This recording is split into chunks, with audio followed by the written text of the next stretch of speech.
Niccolo and his brother Maffeo hadn't been home in 15 years. They weren't soldiers away on a long deployment or sailors lost at sea. Instead, they were traveling merchants who had gone off to make their fortunes. When they first set out, Niccolo left behind his wife and unborn son. The brothers left from Venice, Italy, and headed east to Constantinople. This alone might have been enough to give them their first fortune. In the 1250s, Constantinople was a prime location for traders and merchants.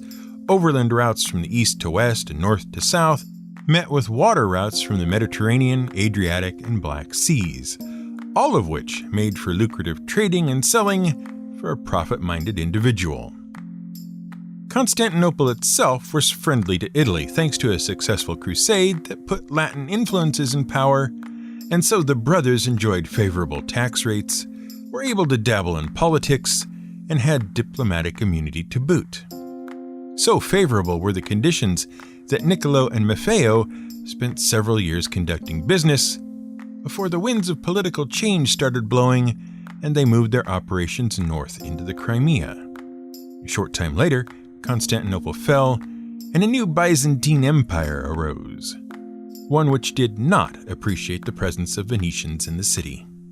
On the north coast of the Black Sea, the brothers became part of what became known as the Golden Horde, part of the Mongol Empire.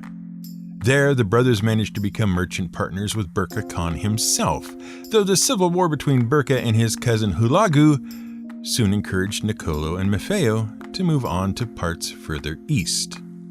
In Bukhara, Uzbekistan, they spent 3 years living, trading, and making money.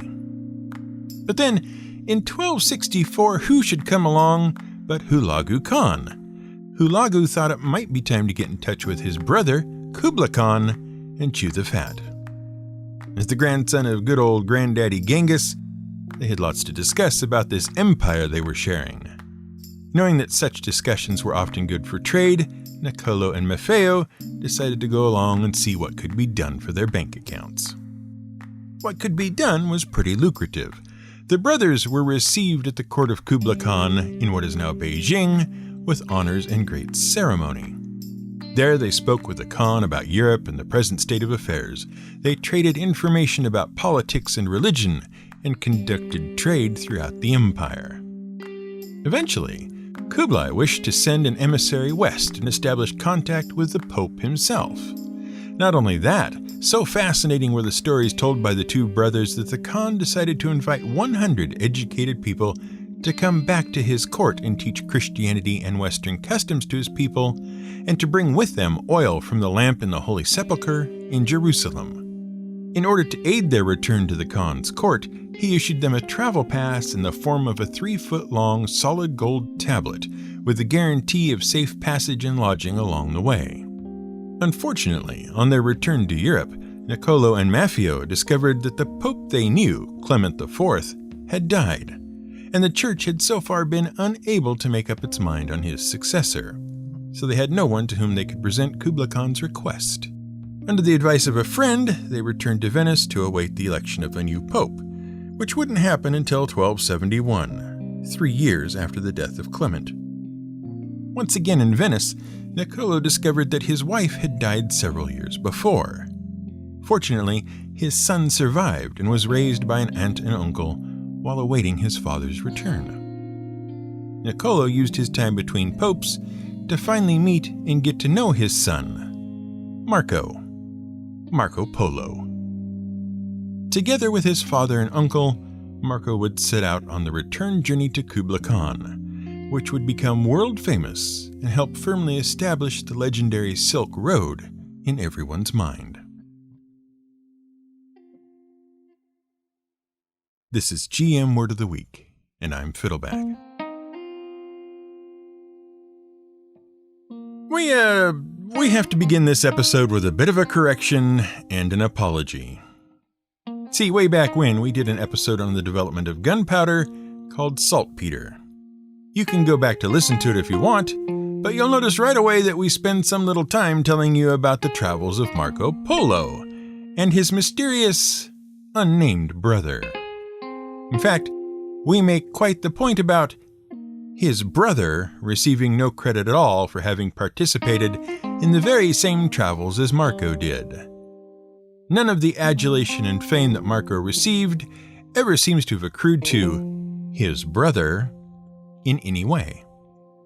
And then we started preparing for this episode, and it suddenly became clear to us why it was that Marco's unnamed brother didn't get any credit. And the simplicity of the explanation is absolutely staggering and so obvious that we don't know why we didn't see it ourselves the first time. Look at the facts.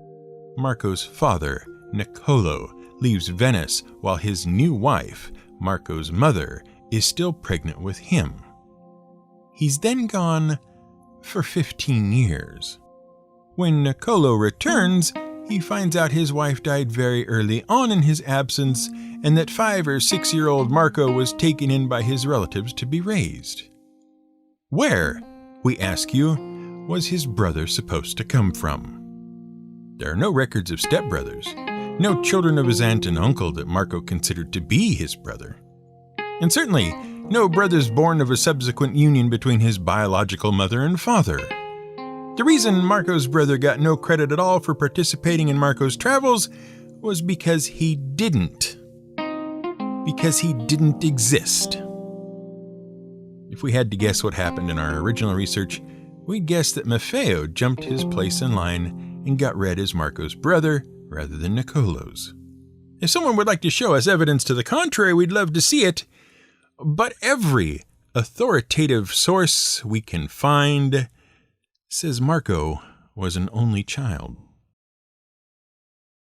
Which just goes to show you how confusing all the information can be when you start looking into the Silk Road. And we don't mean that one website boogeyman the nightly news likes to drag out of the shadows of the dark web to scare you with either. We mean the trade route that, for centuries, has allowed communication and trade between the West and the East and meant so much to the development and disasters of the world. Some of the information is even true. See, the first problem with the Silk Road is the book Marco Polo wrote about his travels with his father and uncle on their second trip out east, because you'll note, by his own account, Marco wasn't the first to go all the way to China from Europe. Niccolò and Maffeo were ahead of him, and they'd already spent several years out that way getting rich and being influential. So Marco was, at best, the third European to go there. Except even that wouldn't be right. The ancient Greeks had been out that way several times, as had the Romans. Sure, it was rare, but they'd done it, often in search of precious metals. Even our buddy Pliny the Elder mentions contact with people from the land where silk came from, and no Roman merchant worth his salt was going to let a potential market the size of China go uncontacted when all they had to do was sail around a bit and come at it from the south. By the 2nd and 3rd centuries CE, contact had definitely been made between Europe and the East, and thriving trade and political activity was underway. Both ends of the Silk Road knew about each other and were making the best of it. So Marco's book, The Travels of Marco Polo, wasn't really about discovering all these exotic and far-off places no one had ever heard of before. People had heard of them, and been to them, and even conducted business with them. Heck, by the time Marco got out east, even the church had been hard at work and set up a few Christian churches along the way. Oh, and we have to stop calling it Marco's book. Marco didn't write it. Shortly after Marco got back from his trip, he ended up getting tossed in jail for a time thanks to his being a Venetian trying to defend Venice from the Genoese. Genoa didn't like that much, so when they captured him, they locked him up and tossed the key quite a long way away. In the subsequent 3 years, he spent much of it narrating his travels and experiences to fellow inmate Rustichello da Pisa. Rustichello was a semi-famous writer of Italian romances, particularly the well-received Romance of King Arthur, which kicked off a whole Italian and French interest in the Arthurian legend that lasted for several hundred years. In any case, Rustichello knew a good story when he heard one, or at least knew how to embellish a story well enough that it became a good one. So when Marco told the story of his travels to the author, Rustichello shined them up and got them published. It was his book more than it was Polo's. Subsequent study and comparison has shown that several of the stories related in the travels of Marco Polo turn out to be from sources other than Marco himself. sources that include other, earlier works written by Rustichello. You have to be careful how much of the travels you believe. In fact, believing everything in the travels of Marco Polo is hampered by yet another problem. The original of the book doesn't exist. Instead, what remains in various museums and libraries around the world are copies painstakingly made by hand over the centuries, and then translated, and then hand-copied again, and then translated again. And if you've ever tried the game with Google Translate where you put a phrase in one end, translate it through 2 or 3 languages, and then see what comes back out in the original language, you can see why it is hard to say anything definitive about the contents or veracity of Marco Polo's original tales.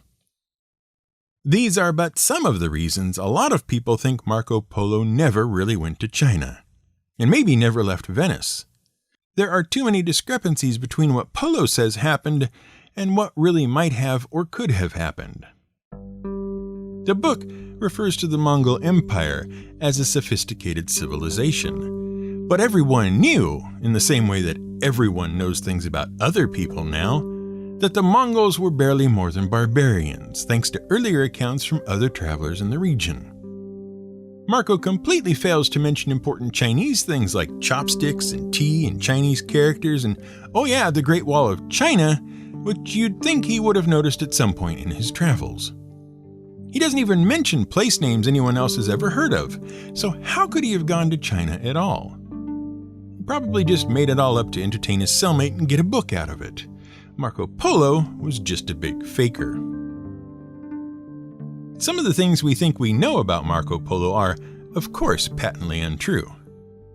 He didn't steal the secrets of pasta from the Chinese and bring it to Italy, nor did he smuggle out silkworms or their cocoons so that Europe could make its own silk. Neither of those things happened, neither of them is true, and neither of them comes from the travels of Marco Polo. They just got made up and repeated somewhere along the way simply because Polo was the most well-known Italian to have gone to China early enough to sound convincing. It pays to be careful what you say when you are talking about Marco and the book about his travels. But by the same token, some of the things folks have thought weren't true over the years turn out to have been true all along, or at least very plausible and extremely likely. Just because Marco didn't mention the Great Wall of China doesn't mean he didn't go to China. Lots of Europeans who were known to have been in China and who also wrote about it also failed to mention the Great Wall, probably because while it definitely existed and remnants of it were still around, it just wasn't all that significant or noteworthy because it was in disrepair and because the people who it had been built to keep out by the time Marco got on scene were the people who were in charge. Not only was the Great Wall insignificant, but it also hadn't worked particularly well. Also, it wasn't even the same wall. The one we're familiar with today was built 2 centuries after Marco Polo. Besides, Polo was a bit of a mythbuster himself. Numerous entries in the book take the time to debunk earlier stories told by other travelers. It turns out there were no Nelis wild men, pygmies, women monsters married to dogmen, and other such fantastical horrors as Western travelers often use to spice up their own stories of the world.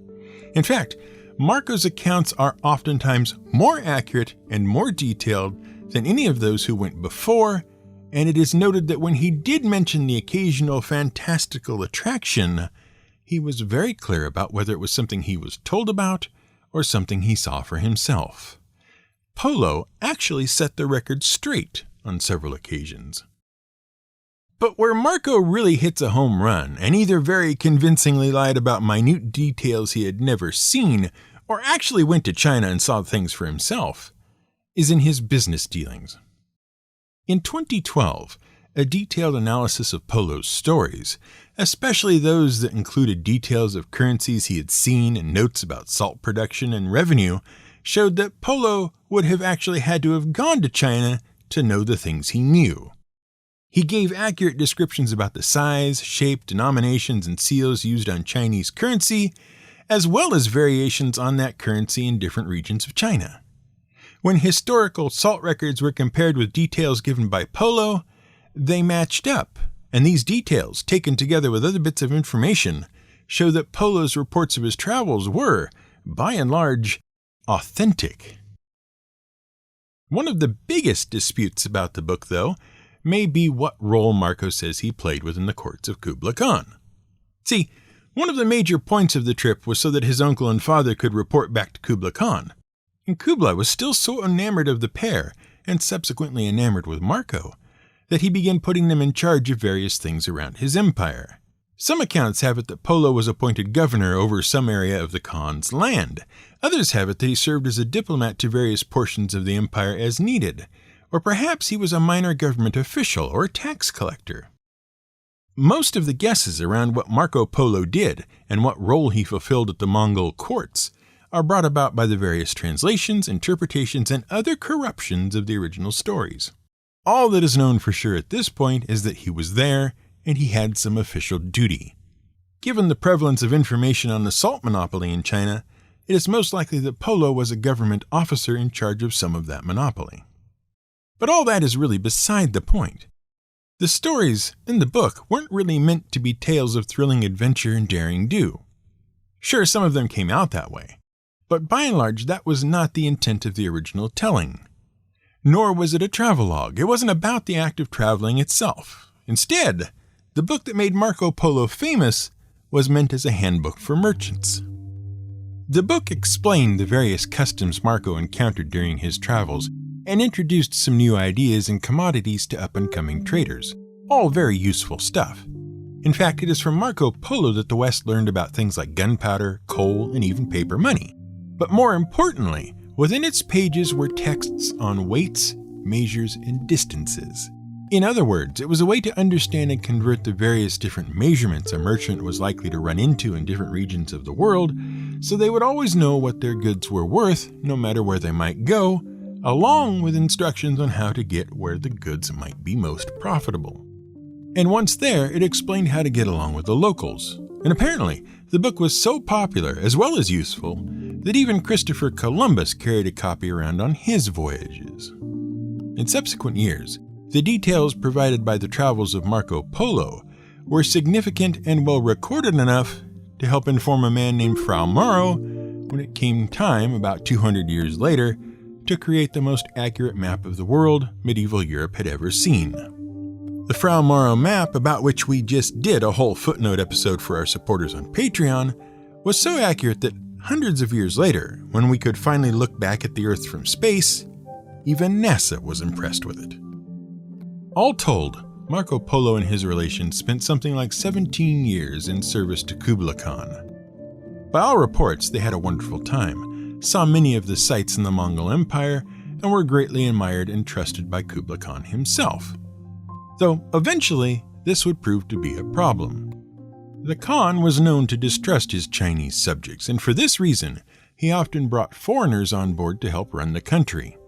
And one of the problems you run into in almost any organization, not just the courts of the Khan, is that if you are really good at your job and the boss really likes you, no one wants to see you go. And the Khan didn't want to see Marco and company go. Sure, they'd been there 17 years and done lots of good for Kublai, and everyone was on friendly terms, but when the Polos started getting a bit homesick and asked about going back to Venice, the Khan said no. And the more they asked, the more he said no, until it was really awkward and maybe even dangerous to keep asking. Because when a Khan wants you to remain a part of the organization, he has ways of keeping you on the team. And then something unexpected happened. The Polos were increasingly desperate to get back home, though it's worth noting that home might be where the heart is, but it certainly wasn't where the Polos' bodies had been for most of their lives. Marco had spent at least half his life away from Venice at this point, while his father and uncle were coming up on 30 years away, all told, probably more. In any case, this was only part of the reason they wanted to leave. See, Kublai was getting on in years, and the Polos, with their keen sense of coming political change, could see how it might not be the best idea to be foreign and in the Mongol Empire, especially not as noted officials of the old Khan when the new Khan decided to take the throne. These sorts of things, they had observed, tended to get messy. So, desperate as they were to get back home, and with the Khan saying no in a slightly more significant voice each time they asked, it must have seemed like a small miracle when a Mongol princess turned up and got herself married off to Arghun Khan of the Persian Empire. And she needed an escort, familiar with the ways of that part of the world, to get her there. After a little wrangling, Kublai Khan agreed to let them go and take the princess safely to her destination. So the Polos and 600 or so of the princess's retinue loaded up on some boats and sailed away from the Mongol Empire, and eventually, though it did take them so long that Arghun Khan died and the princess had to be presented to his son, they dropped the princess off and headed back to Venice. And then, a little while later, Marco was arrested by the Genoese when he attacked them with a small fleet of ships. He told his story to his cellmate, the book was published, and the world got its first real taste of the wonders of what would become known as the Silk Road. Which is really fascinating. So much happened because of and on the Silk Road that the entire world owes a debt to it.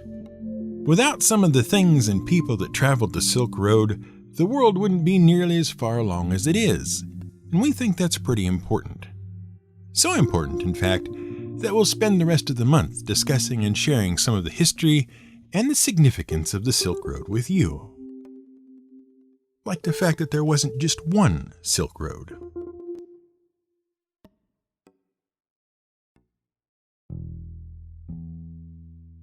We're happy you joined us for this episode of GM Word of the Week, and we hope you'll stick around through at least the rest of February to hear all the stuff we have about the Silk Road and its influences. Undoubtedly, you'll be surprised by at least a few things you hear.